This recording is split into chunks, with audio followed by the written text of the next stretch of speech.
నమస్తే వి digital news కి స్వాగతం. నేను కృష్ణవేణి. ముందుగా వార్తల్లోని ముఖ్యాంశాలు.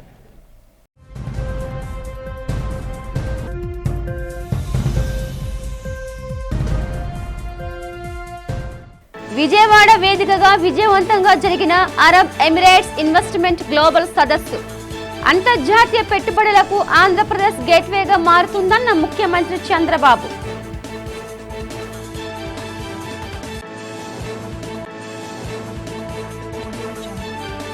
ఎకనామిక్ డెవలప్మెంట్ బోర్డు ఆధ్వర్యంలో అమరావతిలో అట్టహాసంగా జరిగిన సదస్సు డేటా విప్లవం ద్వారా అంతర్జాతీయ అవకాశాలు ఆంధ్రులు అందిపుచ్చుకోవచ్చన్న రాష్ట్ర మంత్రి నారా లోకేష్. ఆంధ్ర విశ్వవిద్యాలయానికి దివిస్ ల్యాబొరేటరీ 3.21 కోట్ల సిఎస్ఆర్ నిధులు సహాయం. 49.96 లక్షలతో ఆధునీకరించిన 2 కెమిస్ట్రీ ల్యాబొరేటరీలు. విశాఖ పోలీస్ కమిషనరేట్ పరిధిలో 84 చోరీ కేసులో భారీ రికవరీ మేళ. బంగారు ఆభరణాలు అందజేసిన నగర police commissioner శంకాబ్రత Bagchi.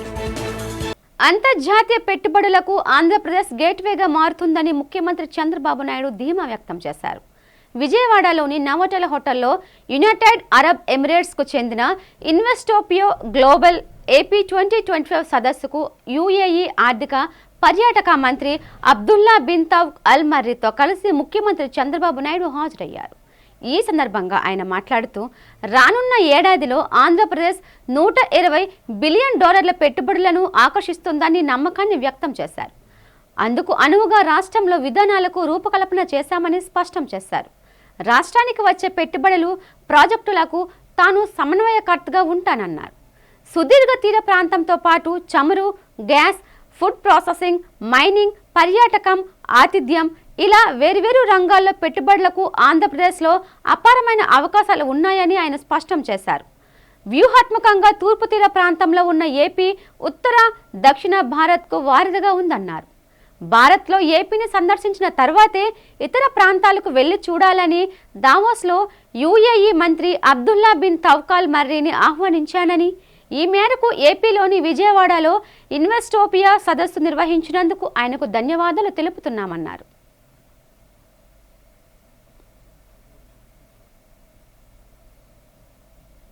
In India, we are establishing quantum computing, IBM, TCS, L&T.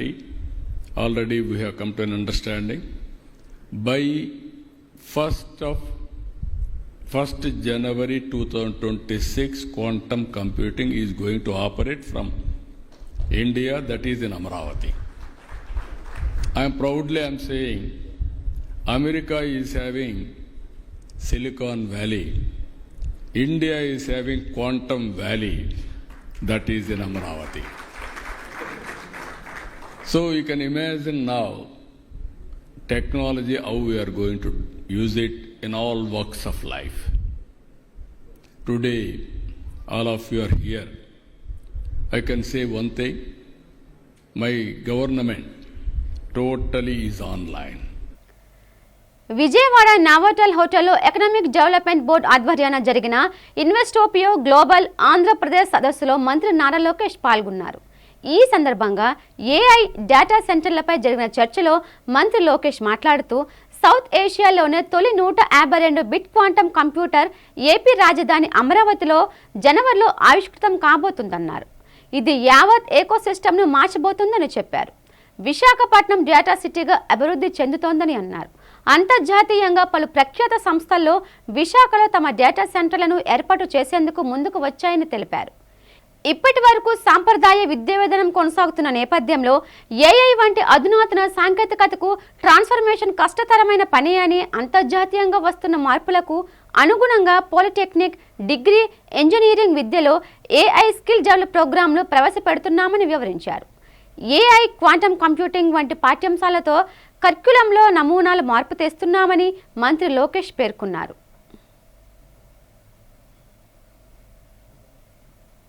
We are able to see industrial revolutions at quick succession.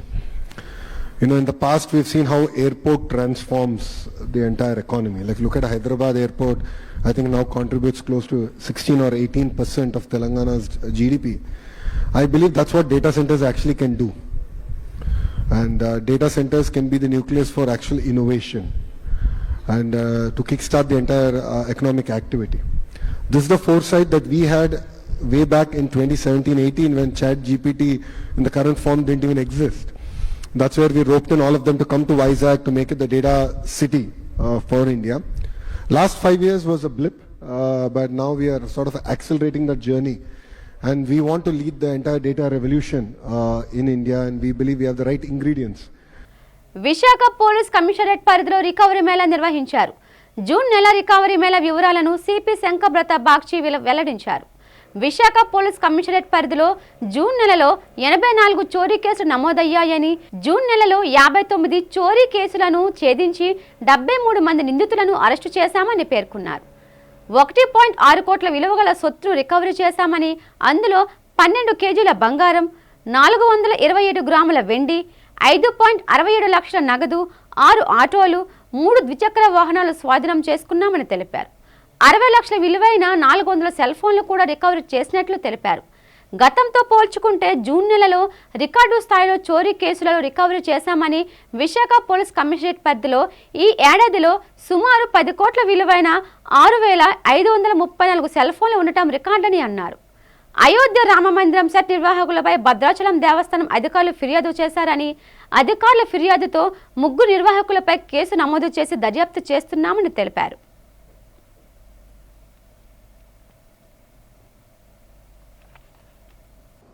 బంగారం వచ్చేసి 1 కేజీ 204 గ్రామ్స్, వెండి 427 grams, cash 5,67,300, 3 motor cycles, 6 autos, 430 mobile phones, 3 laptop, 2 Apple iPad, copper wire cable 93,000 రూపాయలు. So మనం చూస్తే last అన్ని months కలిపి చూస్తే మన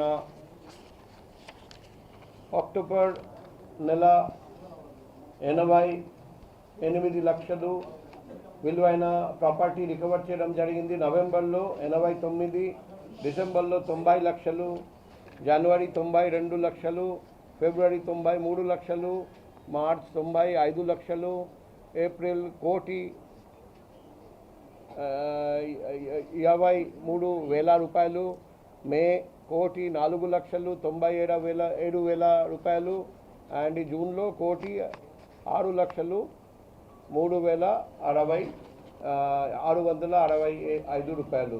సో ఇది మంచి ఫలితం చూపెట్టారండి.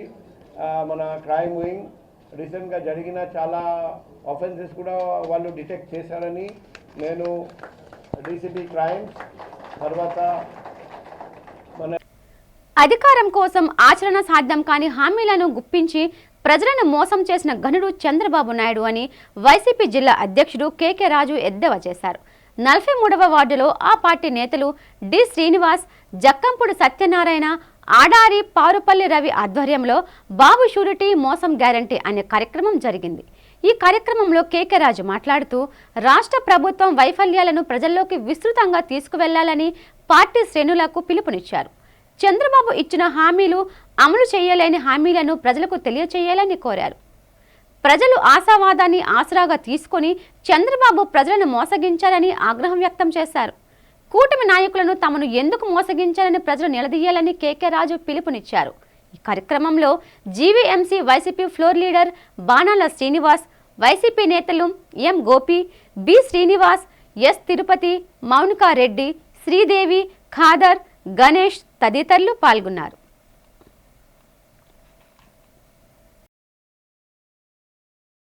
కాకుండా జగన్ కన్నా ఇంకా ఎక్కువ చేస్తానన్నాడు. మొదటి నుంచి ఇస్తున్నా జగన్మోహన్ రెడ్డి పెట్టిన సంక్షేమ కార్యక్రమాలు ఆగిపోవు, ఇంకా మెరుగైన సంక్షేమ కార్యక్రమాలు ఇచ్చి మిమ్మల్ని ముందుకు తీసుకుపోతామని హామీ ఇస్తున్నా. ఈ కార్యక్రమాన్ని గౌరవ మాజీ ముఖ్యమంత్రి వర్యులు మనందరి అభిమాన నాయకులు, జనహృదయ నేత, బడుగు బలహీన వర్గాల ఆశాజ్యోతి జగన్మోహన్ రెడ్డి గారి యొక్క ఉద్దేశం ఏంటంటే, ఆయన లక్ష్యం ఏంటంటే ఎప్పుడు కూడా ప్రతి కుటుంబంలోని కూడా వెలుగును నింపాలి, ప్రతి కుటుంబంలోని కూడా చదువుకోవాలనుకునే తపన తాపత్రయం ఉన్న ప్రతి పేద విద్యార్థిని కూడా ఆర్థిక అసమానత లేకుండా విద్యావంతులు అవ్వాలి, ప్రభుత్వం ప్రతి ఒక్కరికి కూడా ఆరోగ్య భద్రత కల్పించాలి, మౌలిక వసతులకు సంబంధించి రాజ్యాంగం ప్రజలకు కల్పించిన హక్కుల్ని ప్రభుత్వం బాధ్యతాయుతంగా వాళ్ళకి కల్పించాలనేదే జగన్మోహన్ రెడ్డి గారి ఆలోచన. ఆ రోజు రాజశేఖర రెడ్డి గారు స్వర్గీయ దివంగత ముఖ్యమంత్రి వర్యులు 2004 నుంచి 2009 సెప్టెంబర్ 2వ తారీఖు వరకు కూడా ఆయన బతికున్నంత కాలం ఏ విధంగా అయితే ఒక రామరాజ్యంలో ఆంధ్రప్రదేశ్ రాష్ట్రాన్ని పరిపాలించి వెనుకబడిన వర్గాల్లో, మహిళల్లో, పేద విద్యార్థుల్లో, పేద కుటుంబాల్లో ఆనందాన్ని, సంతోషాలను నింపారు. దేశంలోనే ప్రముఖ పుణ్యక్షేత్రంగా విరాజిల్లుతున్న సింహాచలం శ్రీ వరాహ లక్ష్మీ నరసింహస్వామి వారి దేవస్థానంలో స్వామివారికి స్వర్ణ పుష్పార్చన వైభవంగా జరిగింది. ఆలయ వైదిక సిబ్బంది, ఆలయ అధికారులు ఆధ్వర్యంలో శాస్త్రోక్తంగా శ్రీ స్వామివారికి 108 బంగారు పుష్పాలతో అత్యంత వైభవంగా స్వర్ణ పుష్పార్చన చేశారు. ఈ కార్యక్రమంలో భక్తులు పెద్ద సంఖ్యలో హాజరై పూజలు గావించారు. దేవస్థాన వేద పండితులు వేద మంత్రాలు, నాదస్వర మంగళ వాయిద్యాలతో శాస్త్రోక్తంగా స్వర్ణ పుష్పార్చన వైభవంగా నిర్వహించారు. అర్చకులు వేకువజామునే స్వామివారిని సుప్రభాతతో మేల్కొల్పి ప్రాంతకాల పూజలు సాంప్రదాయబద్ధంగా నిర్వహించారు.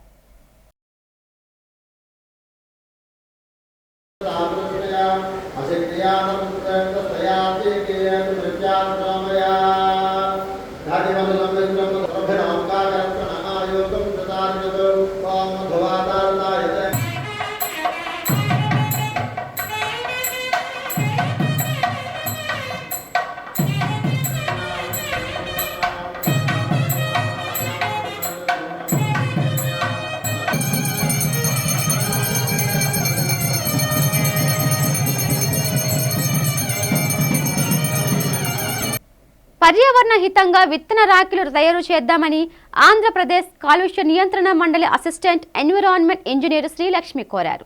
గురువారం ఉదయం విశాఖ మహానగరంలోని ఎంవిపి కాలనీలో సమత డిగ్రీ కళాశాలలో గ్రీన్ క్లైమేట్ టీమ్ ఎన్జిఓ వ్యవస్థాపక కార్యదర్శి జేవి రత్నం నేతృత్వంలో నిర్వహించిన విత్తన రాఖీల తయారీ కార్యక్రమానికి ఆమె ముఖ్య అతిథిగా విచ్చేశారు. ఈ సందర్భంగా ఆమె మాట్లాడుతూ విత్తన రాఖీలు తయారు చేసిన విద్యార్థులను అభినందించారు. ప్లాస్టిక్తో తయారు చేస్తున్న రాఖీల వల్ల కాలుష్యం పెరుగుతుందన్నారు. ఈ విషయాన్ని గ్రహించి ప్రతి ఒక్కరూ విత్తనాల రాఖీలు తయారు చేయాలని కోరారు. పర్యావరణ పరిరక్షణ కోసం విత్తన రాఖీలు అనే అంశాన్ని అందరూ గ్రహించాలని పిలుపునిచ్చారు. ఈ కార్యక్రమంలో గ్రీన్ క్లైమేట్ టీమ్ ఎన్జిఓ వ్యవస్థాపక కార్యదర్శి జేవి రత్నం మాట్లాడుతూ ప్రతి ఒక్కరూ వృక్షాబంధన్ కార్యక్రమాన్ని జయప్రదం చేయాలని కోరారు. మహావృక్షాలను కాపాడటం మన బాధ్యత అని పేర్కొన్నారు. ఈ ఏడాది దేశవ్యాప్తంగా నిర్వహించామన్నారు. ఇందుకోసం జాతీయ స్థాయిలో పలు స్వచ్ఛంద సంస్థలు, యువజన, మహిళా సంఘాలతో కలిసి ముందడుగు వేస్తున్నామన్నారు.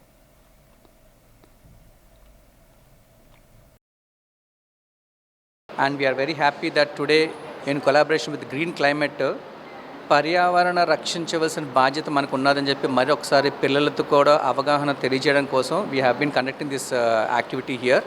సో రాఖీలు, రానున్న రాఖీ పండుగ రోజు నాడు రాఖీలు ప్రతి ఒక్కరు వాడేదన్నీ కూడా ఏదో రకమైన ప్లాస్టిక్ ఇన్వాల్వ్ అయి ఉంటుంది అందులోని. సో అది కూడా అవాయిడ్ చేస్తే గ్లోబ్కి చాలా మంచిదని కాన్సెప్ట్ తోటి ఇప్పుడు ఏంటంటే ఈ రాఖీలకు కూడా ప్లాస్టిక్ కాకుండా సీడ్స్తో తయారు చేసే వల్ల అడ్వాంటేజ్ ఏంటంటే రేపు పొద్దున్న ఈ రాఖీలు మామూలు రాఖీలు పడేస్తే అది భూమిలో ఇంకిపోవడానికి చాలా సంవత్సరాలు పడుతుంది. కానీ అదే ఈ సీడ్స్తో తయారు చేసిన రాఖీలు కానీ మనం కానీ భూమిలో ఒకరు పడేసినా సరే అది ఒక ప్లాంట్ లాగా రేపొద్దున పర్యావరణానికి బాగా ఉపయోగపడుతుంది. ఇవాళ ఇక్కడ అందరం గ్యాదర్ అవడానికి reason seed balls Rakhi prepare చేయడానికి. రాఖీ పండుగ అనేది మనకి చాలా ఇంపార్టెంట్. ఒక బ్రదర్ అండ్ సిస్టర్ బాండ్ని చెప్తుంది. దాన్ని మనం ఎన్హాన్స్ చేస్తూ నేచర్ని కనెక్ట్ చేస్తూ ఇలా సీడ్ బాల్స్ పెట్టడం అన్న ఇన్నోవేటివ్ ఐడియా చాలా మంచిది. ఇలా సీడ్ బాల్స్ చేసి ఈ విత్తనాలన్నీ మనం రాఖీ పడేస్తాం కదా, జనరల్లీ వేస్ట్ అంటూ జనరేట్ అవుతుంది కదా. ఇలా దీనివల్ల మనం పడేసినా అవి మళ్ళీ మనకి చెట్ల రూపంలో వచ్చి అదే బాండ్తో మనం ఫామ్ అవుతాం నేచర్కి. వైసీపీ దక్షిణ నియోజకవర్గ సమన్వయకర్త మాజీ శాసనసభ్యులు వాసుపల్లి గణేష్ కుమార్ ఆ నియోజకవర్గంలో బాబు షూరిటీ మోసం గ్యారంటీ కార్యక్రమాన్ని విస్తృతంగా నిర్వహిస్తున్నారు. నియోజకవర్గంలోని పలు ప్రాంతాలు ఇంటింటికి వెళుతూ కూటమి ప్రభుత్వ వైఫల్యాలను ప్రజలకు తెలియజేస్తున్నారు. ప్రజలకు మేనిఫెస్టోలో ఇచ్చిన హామీలను ఎందుకు అమలు చేయలేదో ప్రభుత్వాన్ని నిలదీయాలని వైసీపీ నేతలు కోరారు. ఈ సందర్భంగా మాజీ ఎమ్మెల్యే వాసుపల్లి గణేష్ కుమార్ మాట్లాడుతూ కూటమి ప్రభుత్వం రాష్ట్ర ప్రజలను దగా చేసిందన్నారు. అధికారంలోకి వచ్చి ఏడాది గడిచినప్పటికీ ఎంతవరకు ప్రజలకు ఇచ్చిన హామీలను నెరవేర్చడంలో కూటమి ప్రభుత్వం విఫలమైందని మండిపడ్డారు. ప్రజల కూటమి ప్రభుత్వం పట్ల తీవ్ర అసంతృప్తితో ఉన్నారని చెప్పారు. ఎన్నికలు ఎప్పుడు వచ్చినా తమ పార్టీ విజయం తథ్యమని వాసుపల్లి జోషం చెప్పారు. ఈ కార్యక్రమంలో వైఎస్ఆర్సీపీ కాంగ్రెస్ పార్టీ నేతలు, పార్టీ అనుబంధ సంఘాల నాయకులు, కార్యకర్తలు పాల్గొన్నారు. సంవత్సరం కాలంలో ఏ ఒక్క హామీని కూడా చేయకుండా సూపర్ 6 అయిపోయింది అంటాడు. కళ్ళు గుడ్డ. నేను ప్రశ్నిస్తాను చంద్రబాబు నాయుడిని, పవన్ కళ్యాణ్ని, లోకేష్ని. సంవత్సర కాలం అయ్యింది. ఆడపిల్లని ఇదన్నావు. 1,90,00,000 మంది ఆడపిల్లలు 18 సంవత్సరాల నుండి 59 సంవత్సరాల వరకు కూడా సుమారు సంవత్సరానికి 30,000 కోట్ల రూపాయలు అవుతుంది. నువ్వు ఇచ్చావా? అయిపోయింది ఎలాగంటావు? విద్యార్థులకి నిరుద్యోగ భృతి అన్నావు. ఎంతమంది ఉన్నా సరే నిరుద్యోగ భృతి కింద 3,000 ఇస్తానన్నావు. అంటే సంవత్సరానికి 36,000 రూపాయలు. 1,60,00,000 మంది ఉన్నారు. ఇది మన ఈనాడు పత్రిక ఇచ్చింది. అంటే సుమారు 48,000 కోట్ల రూపాయలు సంవత్సరానికి అది ఇవ్వాలి. సంపద సృష్టి అన్నావు. అంటే ప్రజలకు ఎగ్గొట్టి సంపద సృష్టి. ఇందా మా జహీర్ అహ్మద్ గారు చెప్పారు. నువ్వు ప్రజలకు ఇవ్వాల్సింది ఎగ్గొట్టి సంపద సృష్టి. లోకేష్ సిగ్గుండాలి. You are the upcoming leader అని చెప్పేసి ఆంధ్ర రాష్ట్రం ఎదురు చూస్తూ ఉంది. Just go and visit Narsipatnam. అక్కడ ఏదైతే హాస్టల్ ఉందో, బాలికల హాస్టల్, 238 మంది విద్యార్థులకు గాను ఒక్క టాయిలెట్ అంట. మీ ఇంటిలో పాటు ఎన్ని టాయిలెట్లు ఉన్నాయి? అంటే ఇదా గవర్నెన్స్? ఇలాగ ఎన్ని రకాలుగా ఈ బాలికల ఏదైతే హాస్టల్స్ ఉన్నాయో ఒకసారి విజిట్ చేయండి. జగన్మోహన్ రెడ్డి గారి నాడు నేడులో the best schools in the infrastructure develop చేస్తే ఆ స్కూల్లో వెళ్ళి నీ లొకేషన్ కూర్చోబెట్టుకొని చంద్రబాబు నాయుడు పాఠాలు చెప్తాడు. ఆంధ్ర విశ్వవిద్యాలయానికి ప్రముఖ ఫార్మసీ సంస్థ దివిస్ ల్యాబొరేటరీస్ లిమిటెడ్ 3.21 కోట్ల రూపాయల విలువైన ఆర్థిక సహాయాన్ని అందించింది. గురువారం మధ్యాహ్నం నిర్వహించిన కార్యక్రమంలో 49.96 లక్షలతో ఆధునీకరించిన కెమిస్ట్రీ ల్యాబొరేటరీస్ 2ని ఏయూ వైస్ ఛాన్సలర్ ఆచార్య జీపీ రాజశేఖర్తో కలిసి Divis laboratory vice president doctor LV Ramana, Divis laboratory general manager YS కోటేశ్వరరావులు సంయుక్తంగా ప్రారంభించారు. రసాయన శాస్త్ర ప్రయోగశాలను 49.96 లక్షల వ్యయంతో పూర్తి స్థాయిలో ఆధునీకరించారు. కొద్ది నెలల క్రితం 36 లక్షల వ్యయంతో కెమిస్ట్రీ ల్యాబొరేటరీ 1ని కూడా ఆధునీకరించి అందించింది. పీజీ విద్యార్థులకు, పరిశోధకులకు ఉపయుక్తంగా నిలిచే విధంగా ఈ ప్రయోగశాలను తీర్చిదిద్దారు. ఈ ప్రయోగశాలలో అవసరమైన fuming chamber, dry oven, vacuum oven, రసాయనాలను నిల్వ చేసుకోవటానికి అవసరమైన స్టోరేజ్ సదుపాయం, ప్రయోగశాలకు అవసరమైన రసాయనాలు వంటివి అందజేశారు. అనంతరం ఏయూ పరిపాలన విభాగం వద్ద నిర్వహించిన కార్యక్రమంలో ఆంధ్ర విశ్వవిద్యాలయంలో వివిధ విభాగాలు ఏర్పాటు చేయడానికి అవసరమైన 72 RO వాటర్ ప్లాంట్ యూనిట్లను బహుకరించారు. ఈ కార్యక్రమంలో rector N Kishore Babu, registrar ఆచార్య ఏఎన్ ధనంజయరావు, సైన్స్ కళాశాల ప్రిన్సిపల్ ఆచార్య MVR Raju, Divis laboratory CSR manager D Suresh Kumar, ఆచార్య కె బసవయ్య తదితరులు పాల్గొన్నారు.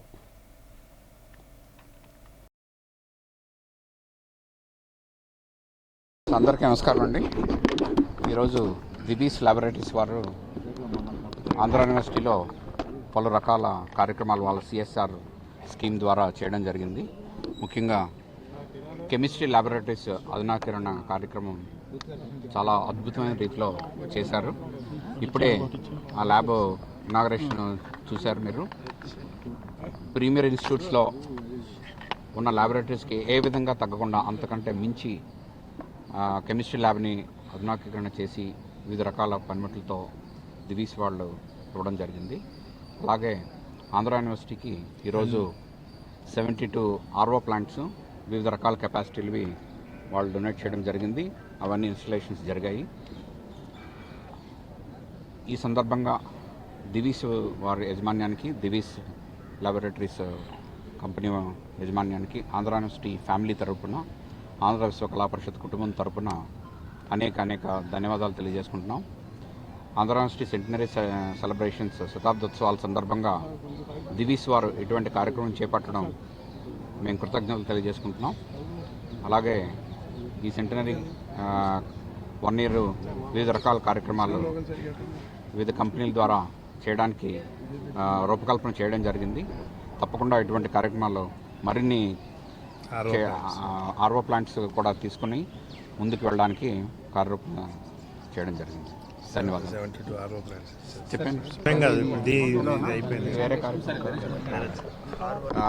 రకరకాల అన్ని కాలేజెస్, అన్ని లైబ్రరీ, హాస్టల్స్లో ఇన్స్టాలేషన్ చేయడం జరిగింది.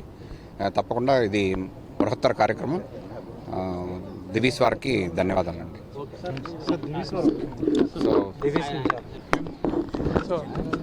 అందరికీ నా నమస్కారాలు. దివీస్ ల్యాబొరేటరీస్ తరపు నుంచి.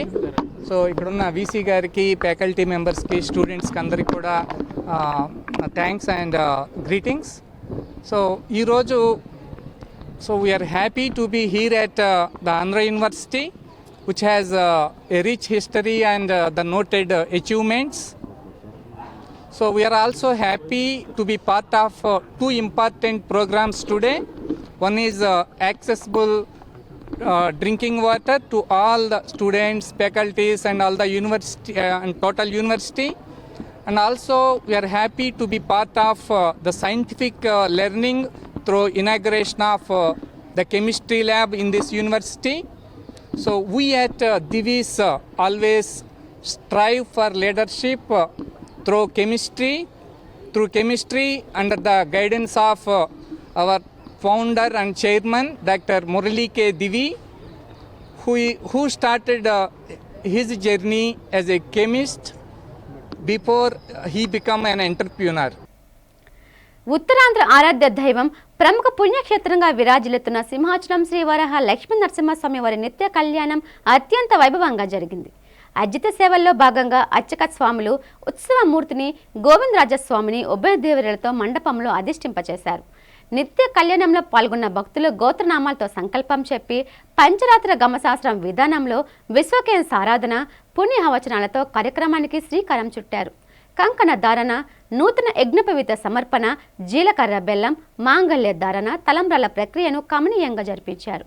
మంత్రపుష్పం, మంగళ శాసనాల తర్వాత భక్తులకు వేద ఆశీర్వచనాలు, శేష వస్త్రాలు, స్వామివారి ప్రసాదాలు అందజేశారు. అనంతరం అంతరాలయ దర్శనం కల్పించారు.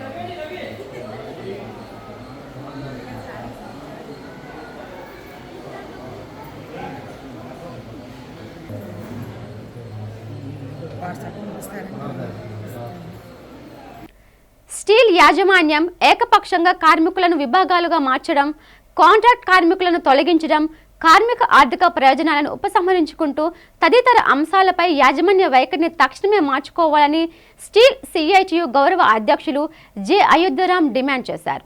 స్టీల్ సిఐటియు ఆధ్వర్యంలో ప్రధాన పరిపాలనా భవనం ఎదుట పలు సమస్యలపై ధర్నా నిర్వహించారు. ఈ సందర్భంగా జె అయోధ్యరాం మాట్లాడుతూ ప్రస్తుత యాజమాన్యం ఒప్పందాలను కార్మిక హక్కులను కలరాస్తోందని ఆయన తీవ్రంగా విమర్శించారు. కార్మికులను విభాగాలు మార్చాలంటే వారితో చర్చించాలి అనే కనీస అవగాహన లేకుండా రాత్రికి రాత్రే వారి విభాగాలను మార్చడం యాజమాన్య ఏకపక్ష నిర్ణయానికి నిదర్శనమని ఆయన వివరించారు. గడిచిన 3 మాసాలుగా సుమారు 200 కోట్ల రూపాయల లాభాలు వచ్చినా కార్మికులకు చెల్లించాల్సిన జీతాలు చెల్లించకుండా మేనమాషాలు లెక్కబెడుతుందని ఆయన అన్నారు. హెచ్ఆర్ఏ చెల్లింపు, కరెంటు ఛార్జీలు తగ్గించడం వంటి చర్యలపైనే నేటికి దృష్టి సారించిన యాజమాన్య వైఖరిని తక్షణమే మార్చుకోవాలని ఆయన డిమాండ్ చేశారు. స్టీల్ సిఐటియు ప్రధాన కార్యదర్శి యు రామస్వామి మాట్లాడుతూ, నేటికి కేంద్రంలో బీజేపీ ప్రభుత్వం విశాఖ ఉక్కుపై వ్యూహాత్మక అమ్మకాన్ని ఆపై ప్రకటన చేయలేదని ఆయన అన్నారు.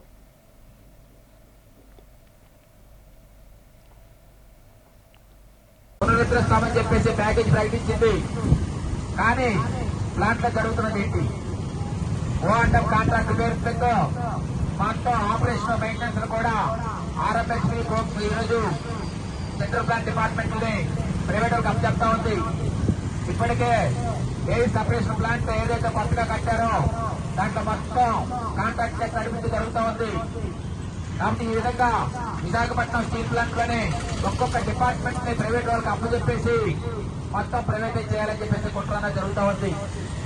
ఓ&M కాంట్రాక్ట్ ఇస్తున్నాం కాబట్టి అక్కడ మ్యాన్ పవర్ అక్కర్లేదు అంటా ఉన్నారు.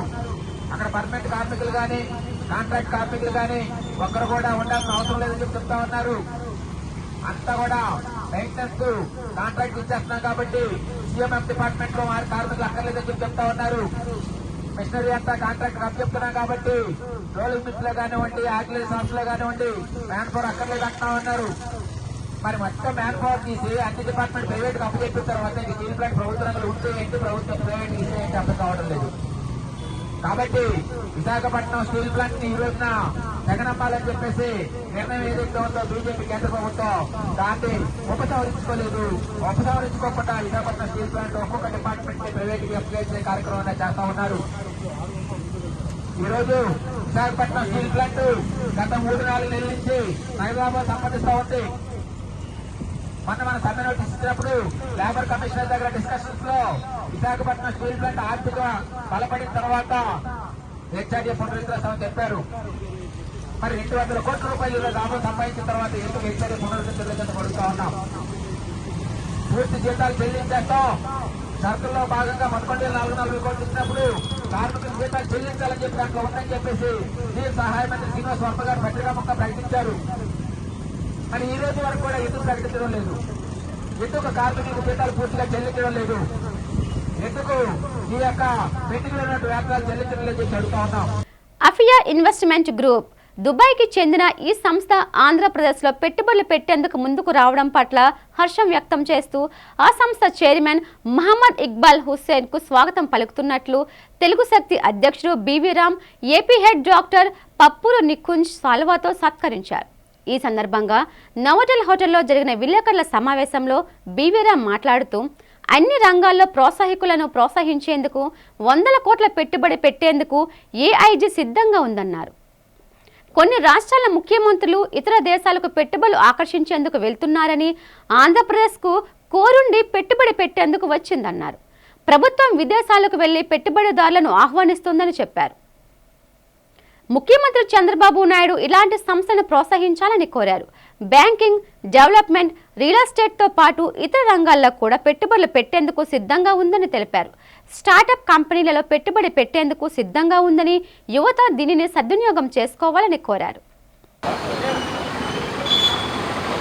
దుబాయ్కి చెందిన ఈ సంస్థ ఆంధ్రప్రదేశ్లో పెట్టుబడులు పెట్టేందుకు ముందుకు రావడం పట్ల హర్షం వ్యక్తం చేస్తూ ఆ సంస్థ చైర్మన్ మహమ్మద్ ఇక్బాల్ హుస్సేన్కు స్వాగతం పలుకుతున్నట్లు తెలుగు శక్తి అధ్యక్షుడు BV Ram, AP head doctor Pappuru Nikunj సాల్వాతో సత్కరించారు.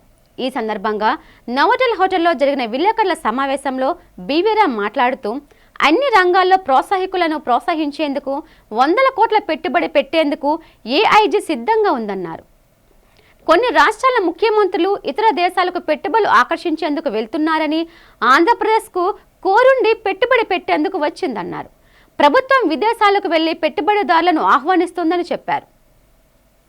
ముఖ్యమంత్రి చంద్రబాబు నాయుడు ఇలాంటి సంస్థను ప్రోత్సహించాలని కోరారు. బ్యాంకింగ్, డెవలప్మెంట్, రియల్ ఎస్టేట్తో పాటు ఇతర రంగాల్లో కూడా పెట్టుబడులు పెట్టేందుకు సిద్ధంగా ఉందని తెలిపారు. స్టార్టప్ కంపెనీలలో పెట్టుబడి పెట్టేందుకు సిద్ధంగా ఉందని, యువత దీనిని సద్వినియోగం చేసుకోవాలని కోరారు.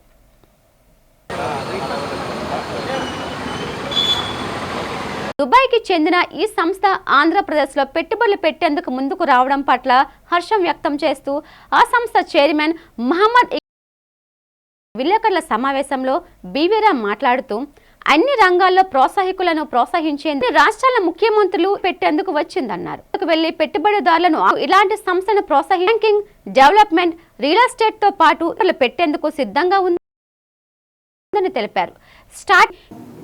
AIG Group is not only in real estate, we have different verticals of investment platforms. We invest in real estate, education, oil and natural gas, and agriculture, and we have industrial development and many sectors that we have. So the ambition that we come to Andhra Pradesh, particularly Vizag, to explore the alternative investment opportunities if we can have. We come to know the government of Andhra Pradesh giving a lot of opportunities for foreign investments. So we are looking for any lucrative project. If we have that, we want to fund it. We deal with the top international banks like Tier 1 banks, where we have facilities and the funds that we would like to utilize as a direct foreign investment. And if any... Good afternoon, everybody again. We are delighted to be in this room with you guys in the media covering us. As already covered by my colleagues, most of the information related to our group of companies. We are now here in India to first make a brand awareness. Secondly, we would like to introduce that we have great opportunities to invest with us in UAE and India, the projects that we are seeking to execute now. Some of which was already described by my sales VP, Mr. Sohail. Now, some of that other entities that we are working on, especially related to banking and finance. వార్తలు ముగించే ముందు ముఖ్యాంశాలు మరోసారి.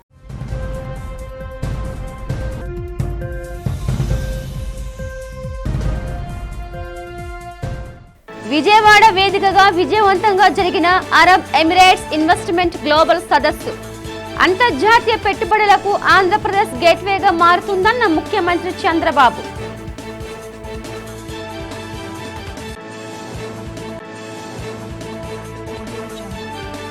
Economic development board ఆధ్వర్యంలో అమరావతిలో అట్టహాసంగా జరిగిన సదస్సు. డేటా విప్లవం ద్వారా అంతర్జాతీయ అవకాశాలు ఆంధ్రులు అందిపుచ్చుకోవచ్చన్న రాష్ట్ర మంత్రి నారా లోకేష్. ఆంధ్ర విశ్వవిద్యాలయానికి దివిస్ ల్యాబొరేటరీ 3.21 కోట్ల CSR నిధులు సహాయం. 49.96 లక్షలతో ఆధునీకరించిన 2 కెమిస్ట్రీ ల్యాబొరేటరీలు. విశాఖ పోలీస్ కమిషనరేట్ పరిధిలో 84 చోరీ కేసులో భారీ రికవరీ మేళ. బంగారు ఆభరణాలు అందజేసిన నగర పోలీస్ కమిషనర్ శంకాబ్రత బాగ్చి. ఈ వార్తలు ఇంతటితో సమాప్తం. చూస్తూ ఉండండి వి డిజిటల్ న్యూస్. నమస్తే.